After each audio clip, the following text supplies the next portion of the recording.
A paz do Senhor Jesus Cristo seja com todos.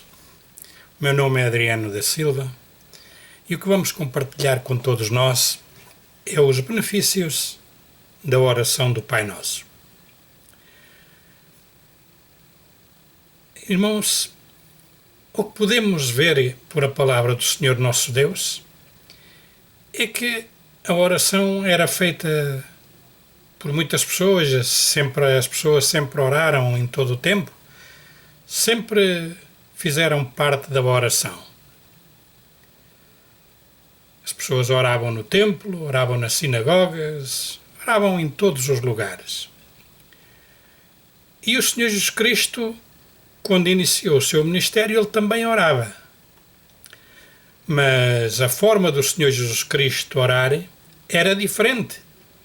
E esta forma diferente de orar está em Lucas, no capítulo 11, e versículo 1 e 2. E esta forma do Senhor Jesus orar despertou o desejo nos seus discípulos de lhe pedirem: Senhor, ensina-nos a orar. E o Senhor Jesus Cristo lhes ensinou. O que me tem despertado ao longo destes anos é que não se ouve falar muito destes ensinos do Senhor Jesus Cristo acerca da oração. Será que a oração que o Senhor Jesus Cristo nos deixou em Mateus capítulo 6, do versículo 1 a 13, não devemos fazer grande caso desse ensino?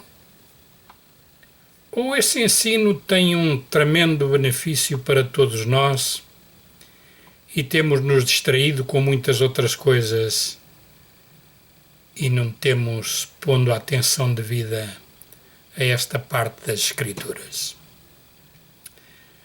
Vamos fazer para cada um de nós uma interrogação. Por que será que o Senhor Jesus Cristo ensinou os seus discípulos a orar da forma que está escrita no livro de Mateus, no capítulo 6, do versículo 9 ao 13? Será que há algum motivo na Bíblia para este ensinamento?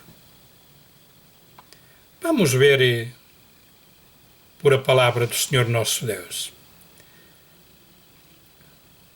O Senhor nosso Deus não criou o homem para ser explorado por o homem, ainda que Deus sabia que o homem algum dia ia desejar um reino humano na sua vida, conforme nos diz Deuteronômios, capítulo 17 e versículo 14 a 17. Em 1 de Samuel, no livro de 1 de Samuel, no capítulo 8, do versículo 1 ao 22, temos um grande erro cometido por o povo do Senhor nosso Deus. Mas, mesmo com todas as advertências, o povo teve o que escolheu. Deixou de ser um povo com o reino de Deus e passou a ser um povo dominado por um reino humano. Podemos pensar, e será isso assim tão mau? Vamos ver por a palavra de Deus. Amém? Em 1 de Samuel, no capítulo 12 e versículo 17 a 19, diz assim: Não é hoje a cega dos trigos? Clamarei, pois, ao Senhor e dará trovões e chuva. E sabereis e vereis que é grande a vossa maldade que tendes feito perante Deus, pedindo para vós um rei. Então invocou Samuel ao Senhor, e o Senhor deu trovões e chuva naquele dia, pelo que todo o povo temeu em grande maneira ao Senhor e a Samuel. E todo o povo disse a Samuel: Roga pelos teus servos ao Senhor teu Deus, para que não venhamos a morrer, porque a todos os nossos pecados temos acrescentado este mal de pedirmos para nós um rei. No livro de Oseias, no capítulo 13, versículo 10 e 11, podemos ver, irmãos, que não foi com alegria que o Senhor nosso Deus deu um rei ao povo de Israel, mas sim com ira. E o grande problema é que durante muitos anos, muitos séculos, o povo de Deus nunca mais se lembrou de pedir perdão por este erro. Mas o povo orava, os sacerdotes oravam. Mas, irmãos, a maior parte das orações que o povo fazia, e os sacerdotes também, não agradavam a Deus, porque elas não eram feitas de acordo com a vontade do Senhor nosso Deus. Foi dito ao povo que o reino que eles escolheram ia fazer deles escravos, e de seus filhos e de suas filhas também. Mas mesmo assim, o povo escolheu o reino humano. Podemos passear por as páginas da Bíblia, que não encontramos preocupação no povo de rogar ao Senhor nosso Deus para que o seu reino voltasse sobre as suas vidas. Só quando o Senhor Jesus Cristo iniciou o seu ministério aqui na terra é que ficaram a saber o porquê da oração que está no livro de Mateus, no capítulo 6, do versículo 9 ao versículo 13. Esta oração, irmãos, tem muitas coisas muitíssimo boas. E uma das primeiras coisas é o Senhor Jesus Cristo a fazer saber a toda a gente que é importante que a humanidade o aceite como Senhor e Salvador da sua vida. Mas o povo não fez isso. O povo desprezou ao Senhor Jesus Cristo. E como nós temos em mente muitas vezes dizer, isso foi o povo daquele tempo. Isso também já foi há muitos anos, já passaram muitos séculos, alguns miles de anos. Pois é, irmãos, por estranho que nos pareça, o povo moderno continua a desprezar ao Senhor Jesus Cristo de igual forma. Vamos ler então Mateus capítulo 6, do versículo 9 ao 13, que diz assim: Portanto vós orareis assim: Pai nosso que estais no céu, santificado seja o teu nome. Venha o teu reino, seja feita a tua vontade, tanto na terra como no céu. O pão nosso de cada dia dá-nos hoje. Perdoa-nos as nossas dívidas, assim como nós perdoamos aos nossos devedores. Não nos induzas à tentação, mas livra-nos do mal, porque teu é o reino, o poder e a glória para sempre. Amém. Para que todos entendamos o que terminamos de ler, isto é uma oração comunitária e não uma oração individualista, como nós estamos acostumados a fazer constantemente. O versículo 9 diz: Pai Nosso, mas para que cada um possa dizer Pai Nosso, temos que fazer parte de um povo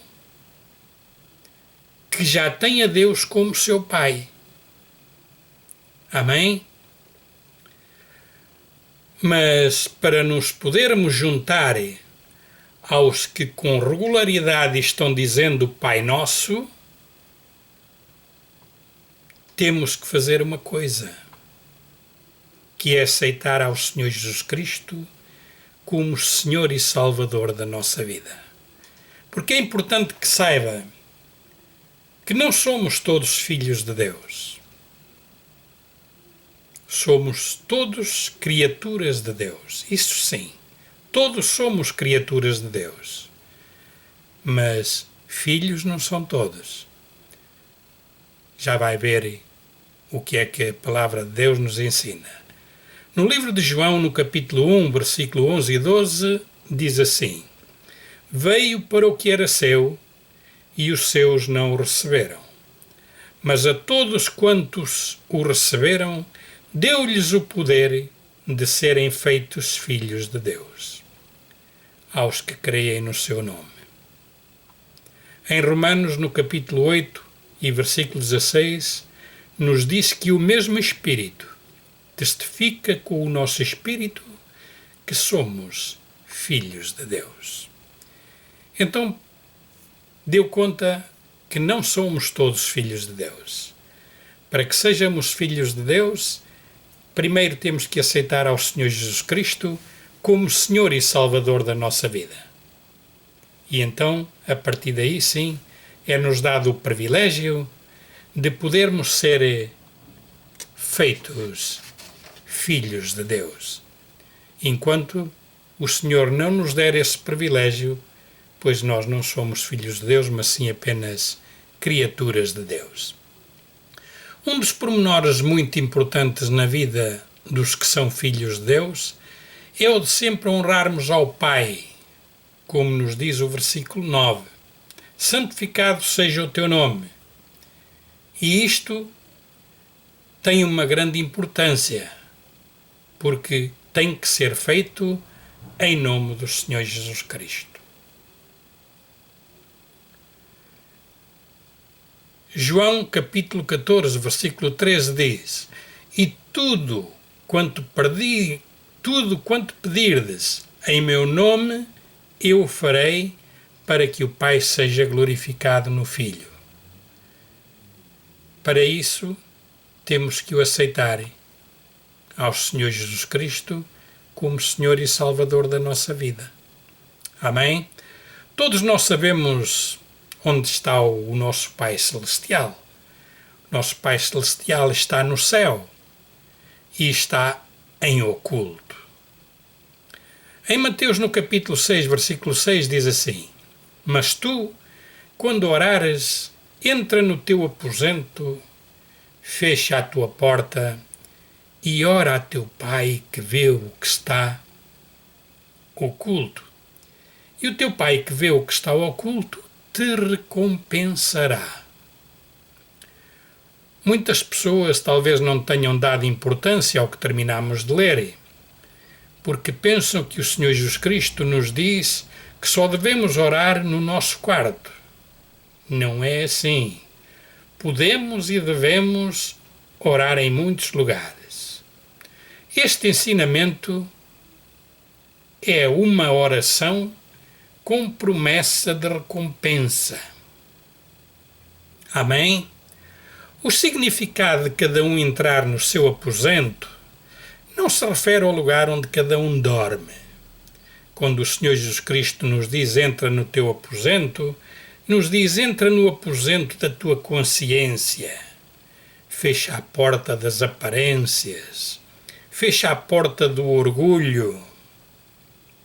Fecha a porta da hipocrisia. Fecha a porta da idolatria. Fecha a porta da falsidade. E assim sucessivamente, irmãos. Fechar a porta da nossa consciência às coisas que realmente não prestam. Para que a nossa oração possa ser, na verdade, feita com um coração sincero e em espírito e em verdade, que é feita no nome do Senhor Jesus Cristo. E o Pai que vê em oculto nos recompensará.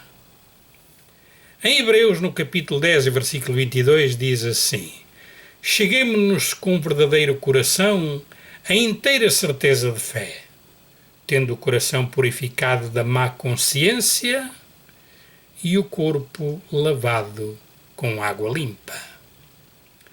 Todos os que são filhos de Deus têm a obrigação e o dever de orar para a honra do Pai.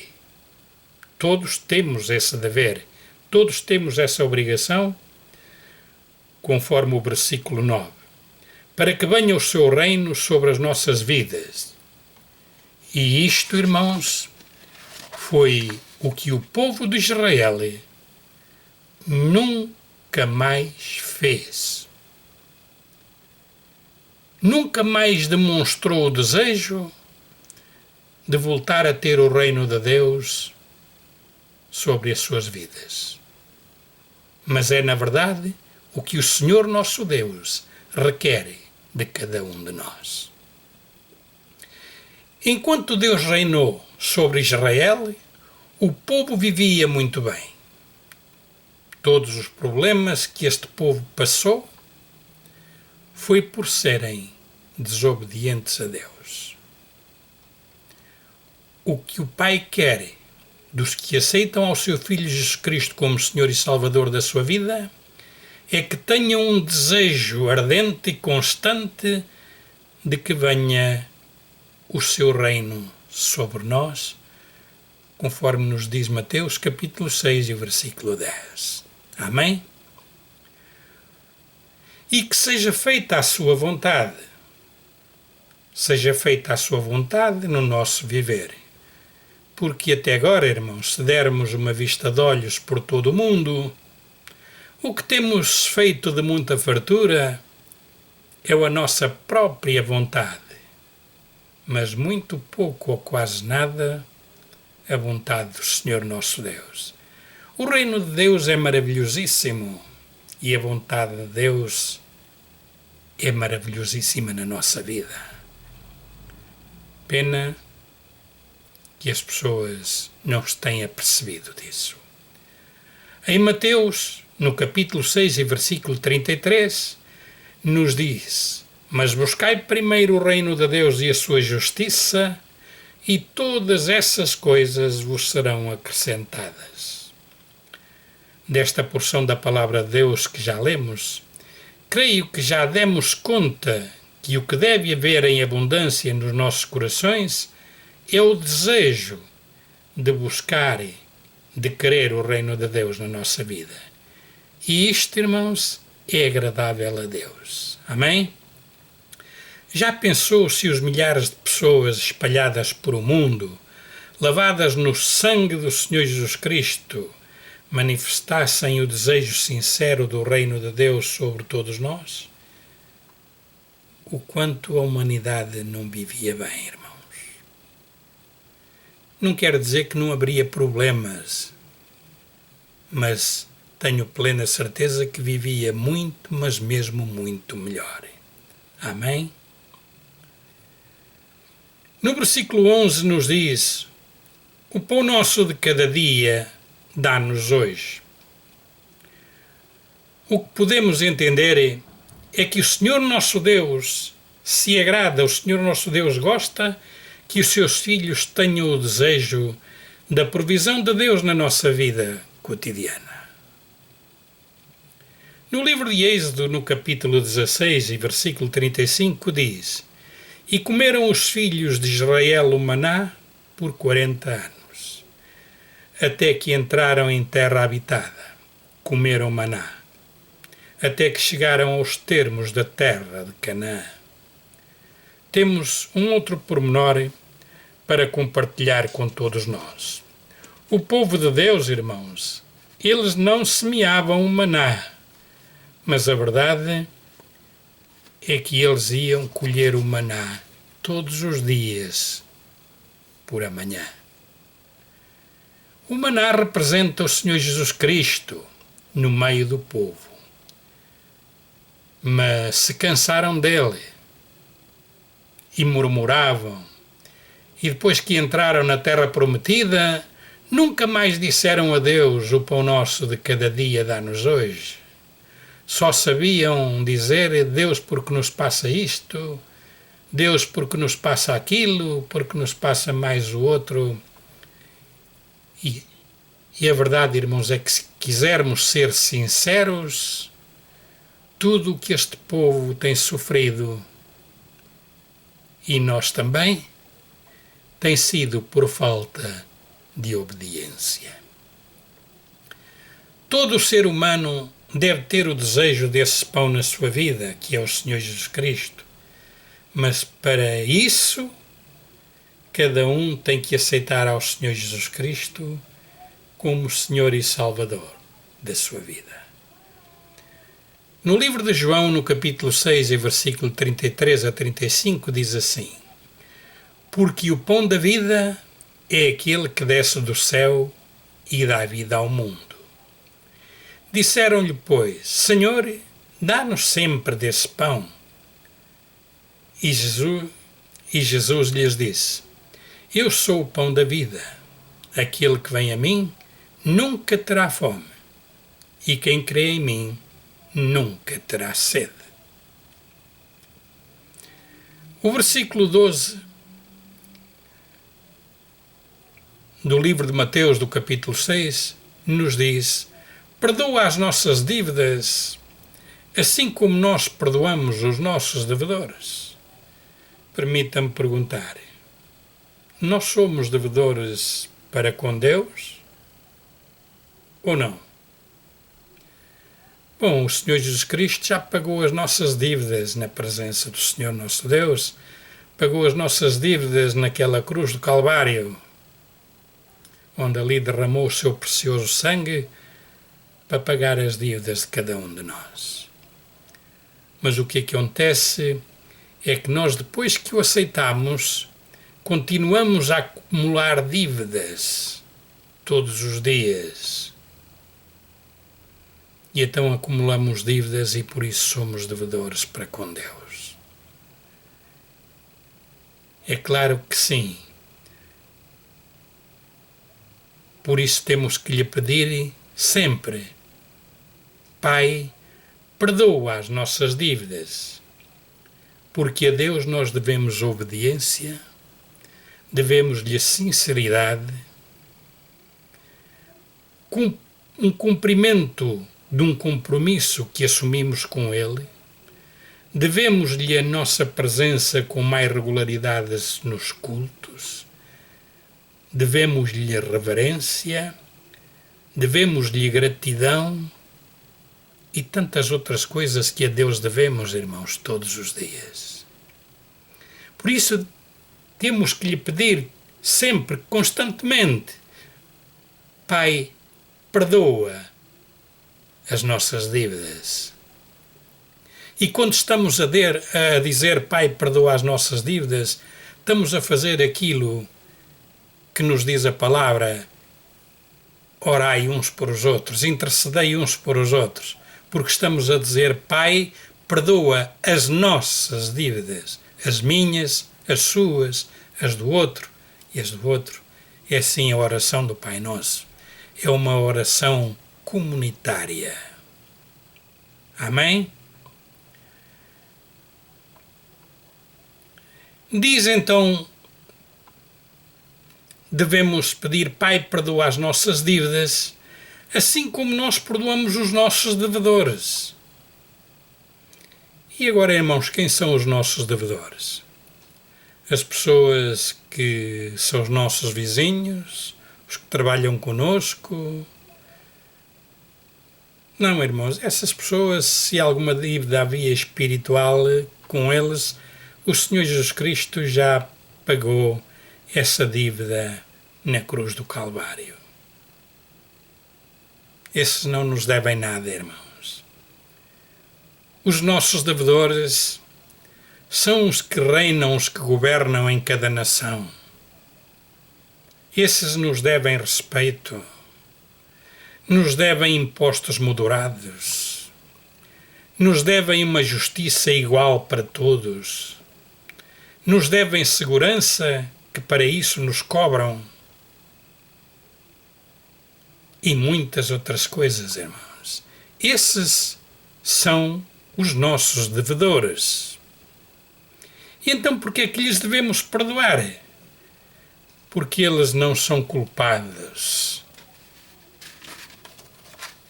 Eles não tiveram a culpa. Foram as pessoas que não quiseram que Deus reinasse sobre elas e preferiram um reino humano. Então devemos perdoar a essas pessoas com o mesmo perdão que pedimos para cada um de nós. Amém? No versículo 13 diz, não nos deixes cair em tentação, mas livra-nos do mal. Devemos ter em conta a importância de sempre pedirmos a Deus que nos livre do mal. Que nos livre de um coração incrédulo, como nos diz Hebreus, capítulo 3, versículo 12. Nós nos acostumamos a pedir só bens materiais. E o que esta oração nos ensina é pedir a Deus que nos livre dos maus sentimentos, conforme nos diz Efésios, capítulo 4, versículo 31. E se quiser pode ler também Colossenses, capítulo 3, versículo 8. É muito importante que cada pessoa que aceita ao Senhor Jesus Cristo como Senhor e Salvador da sua vida manifeste constantemente o desejo de pedir ao Pai que nos livre do mal, das obras malignas, conforme nos diz 2 Timóteo capítulo 4 e versículo 18. Em Mateus, no capítulo 6 e versículo 9 a 13, contém tudo o que precisamos para que o Senhor nosso Deus atenda às nossas orações. Mas, em primeiro lugar, temos que poder dizer Pai Nosso. E para que Deus seja o nosso Pai, temos que primeiro aceitar ao seu Filho Jesus Cristo como Senhor e Salvador da sua vida. Não podemos chamar a ninguém de Pai se Ele, na verdade, não é nosso Pai. Podemos compartilhar isso há uns minutitos atrás. Não somos todos filhos de Deus. É preciso aceitar ao seu Filho unigênito para que possamos ter o privilégio de sermos chamados filhos de Deus. E a partir desse momento, então podemos dizer Pai Nosso. Fazemos parte de um povo que sim, na verdade, tem um Pai.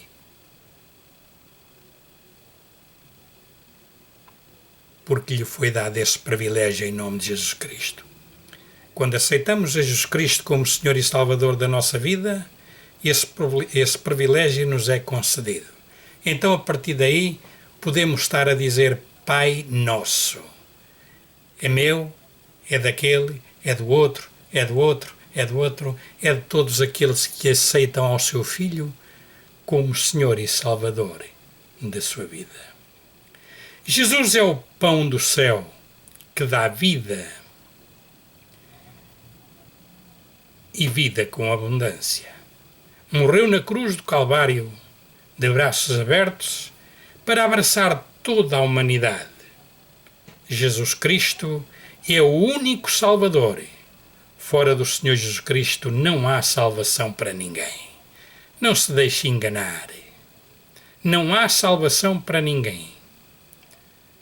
Quer ser perdoado dos seus pecados, quer ter vida eterna, aceita ao Senhor Jesus Cristo como Senhor e Salvador da sua vida, e assim passará a ter a Deus como seu Pai. Irmãos, e esta coisa de rejeitarem o reino de Deus, estas atitudes das pessoas, não foi só no Velho Testamento, foi também no Novo Testamento. No livro de Lucas, no capítulo 19, versículo 14, diz assim: mas os seus concidadãos aborreciam-no e mandaram após ele embaixadores, dizendo: não queremos que este reine sobre nós. Nos dias em que vivemos, acontece precisamente o mesmo. As pessoas continuam a rejeitar ao Senhor Jesus Cristo. E a palavra de Deus nos diz: ai da humanidade, que quando aquilo que é bom dizem que é mau, e quando aquilo que não presta dizem ser bom. Creio que deu para entender os benefícios da oração do Pai Nosso. Os benefícios desta oração é que devemos aceitar ao Senhor Jesus Cristo como Senhor e Salvador da nossa vida. E temos